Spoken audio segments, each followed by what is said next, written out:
Okay, so this lesson is properties of rational and irrational numbers.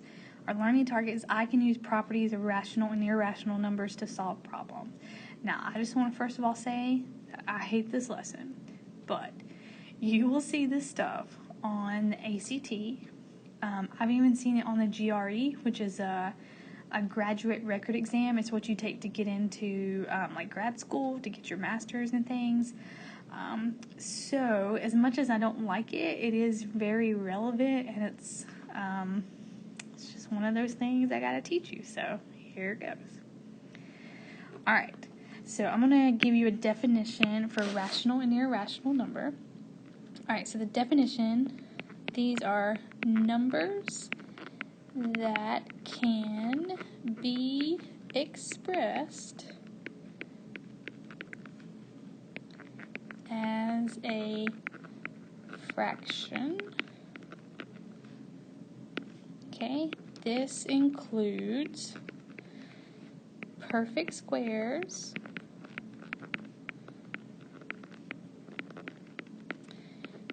terminating decimals, which means that they end, they don't stop with ... and repeating decimals.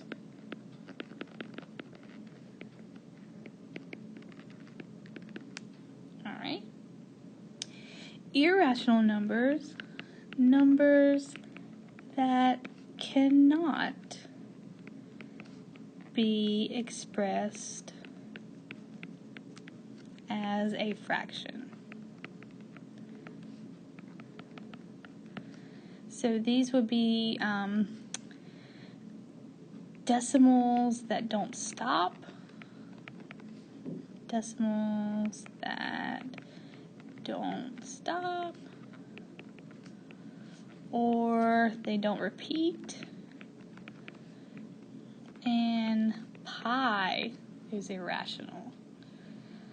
Okay, so now I want you to use the examples at the top, and I want you to figure out if you think they're rational or if they're irrational. So some of these are misrepresented and they look like they might be rational, but if you put them in your calculator, you might find it's a little bit different. Okay, so I want you to pause the video and I want you to see if you can put them in the right place. So pause the video in 1, 2, 3.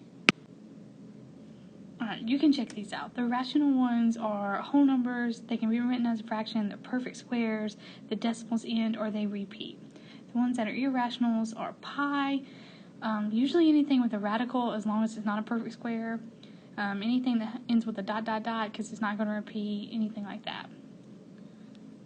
So now we're going to answer some questions about them. Okay. So for each of these, I want you to think if this would be possible, if it would never be possible, is it sometimes possible, stuff like that, and then we'll give an example.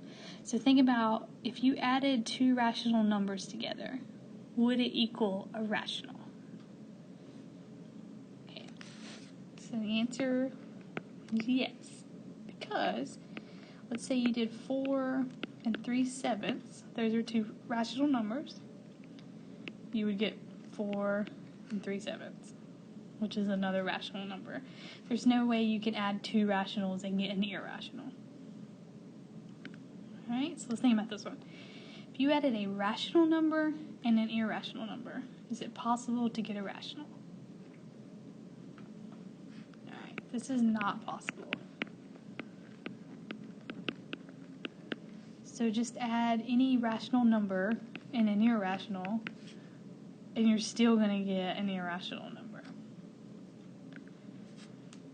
Alright, would a rational and an irrational equal an irrational? Alright, this one's actually true. So what if we use 4.12 and then we added 2 square roots of 3? So that would just, it wouldn't like reduce to anything. It would still be an irrational number. Alright, if you added 2 irrationals, would you get a rational? So think about these.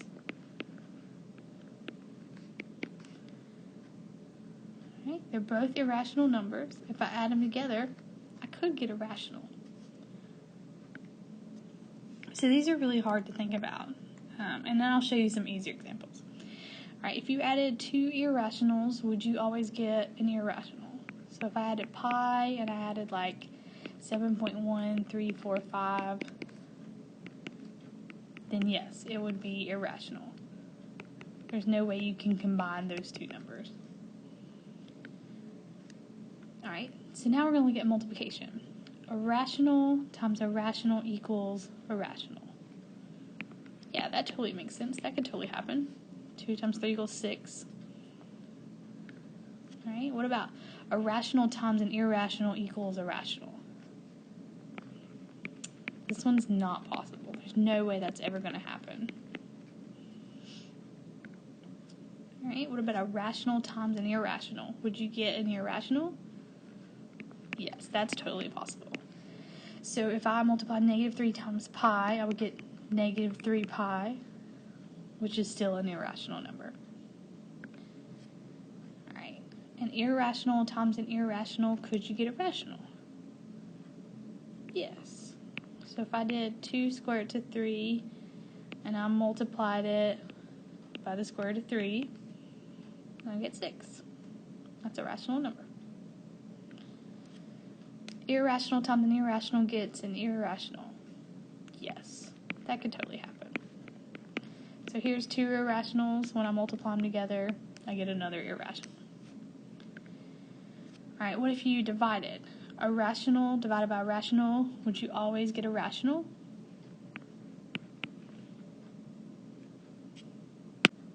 I changed my mind on that example, sorry. Alright, let me do, let's just do something easier. So if I did negative 3 divided by 4, I get negative 3 over 4, which is irrational. Alright, this one's not possible. There's no way I could take a rational number divided by an irrational and still get a rational. Alright, a rational divided by an irrational gives me an irrational? Yeah, totally. So here's a rational. I'm going to divide it by an irrational. And I would get this decimal that would never end, which makes it irrational.